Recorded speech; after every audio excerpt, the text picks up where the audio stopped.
जय जगन्नाथ बंधु मनरेगा योजन जो जॉब कार्डधारी श्रमिक मैंने कार्य करुछंती सेमानकर मजूरी टंका पूर्वर बहुत दिन धरी बाकी रोला जमीक आम समस्ते जाचे दीर्घ 3 मास 4 मास धरी बाकी रोला किंतु जदि आम आर्थिक वर्ष 2026-27 कथा आलोचना करवा जो श्रमिक मैंने कार्य करुछंती सेमानकर जो मजूरी टंका बाकी रही दीर्घ वर्तमान एप्रिल मास एवं एवं आमर मे मास चली ଏହି ଶ୍ରମିକମାନଙ୍କର ଯେଉଁ ବାକି ରହିଛି ଏହି ଟଙ୍କାକୁ କ୍ଲିୟର କରିବା ପାଇଁ ସରକାର 2026-27 ଆର୍ଥିକ ବର୍ଷରେ ସାଙ୍ଗେ ସାଙ୍ଗେ ଟଙ୍କା ସାଂସନ କରୁଛନ୍ତି ଯେ ଆଉ ଶ୍ରମିକମାନଙ୍କର ଟଙ୍କା ଯେମିତି ବାକି ନ ରହିବ। ଆମେ ଯେମିତି ସମସ୍ତେ ଜାଣିଛେ ମନରେଗା ଯୋଜନା ବନ୍ଦ ହେବାକୁ ଯାଉଛି ଏବଂ ଜୁଲାଇ 1 ତାରିଖ ଠାରୁ ଭିବିଜି ରାମଜି ଷ୍ଟାର୍ଟ ହେବା ପାଇଁ ଯାଉଛି। ସେଥିପାଇଁ ଶ୍ରମିକମାନେ ଯେଉଁ କାର୍ଯ୍ୟ କରୁଛନ୍ତି ବର୍ତ୍ତମାନ जून मास पर्यंत तांकर जमीती बाकी टंका न रहिबो मजूरी टंका बाकी न रहिबो सेति सरकार सांगे सांगे सैंक्शन करुछंती। गतकाली आमे गोटे वीडियो बनैथिले जे ओएच पेमेंट पई 15,56,69,249 टंका वर्तमान ओडिसा को दिया जायछि। पुणी आजिर वीडियो रे आमे आलोचना करिबा जेमिति कि आमे 100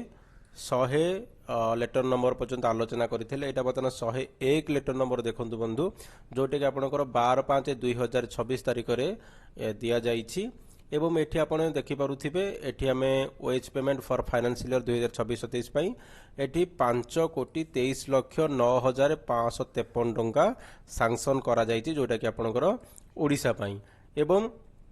यहाँ आपंकर 101 लेटर नंबर तापर देखो ये 102 लेटर नंबर एठी जदि आम टंका कथा देखा से ओएच पेमेंट ओडिशा 3,91,91,780 टंका यहाँ है आपंकर 102 लेटर नंबर तापर एठी 103 लेटर नंबर देखो बंधु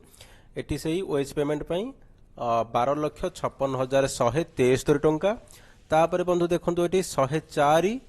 लेटर नंबर एठी मध्य से OH payment for financial year 2026-27 एठी मध्य आपन को 1,45,82,806 टंका। तो एठी देखंतु 12 तारिख लेटर नंबर एठी आपनकर 13 तारिख लेटर नंबर एवं एठी आपन को देखा मिलूँ 14 तारिख लेटर नंबर तापर एठी देखंतु 15 तारिख लेटर नंबर एवं आमे जदि ये 4टी लेटर को टोटाल करिबा जोटा कि आपनकर 101 रु 104 पर्यंत जो लेटर रही टोटाल टंका को जदि आमे मिसेइबा ताहले हमकु एठी 10,41,40,312 टंका एठी टोटाल वर्तमान ओडिशा पाई सैंक्शन करा जायछि। तो पूर्व वीडियो रे जेमिति कि आमे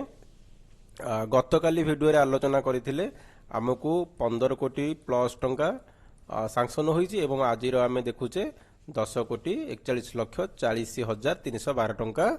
वर्तमान पुणी ओडिशार जो श्रमिक माने कार्य करथिले सेमानकर मजूरी टंका को क्लियर करिया पई ओएच पेमेंट को क्लियर करिया पई सरकार तरफ पुणी एठी सैंक्शन करा जाय। तो निश्चित भाव में आमर जो एठी एप्रिल मासर एवं मे मासर जो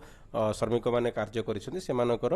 बाकी टंका जो रही मजूरी टंका रही क्लियर हो। धन्यवाद। Thank for watching.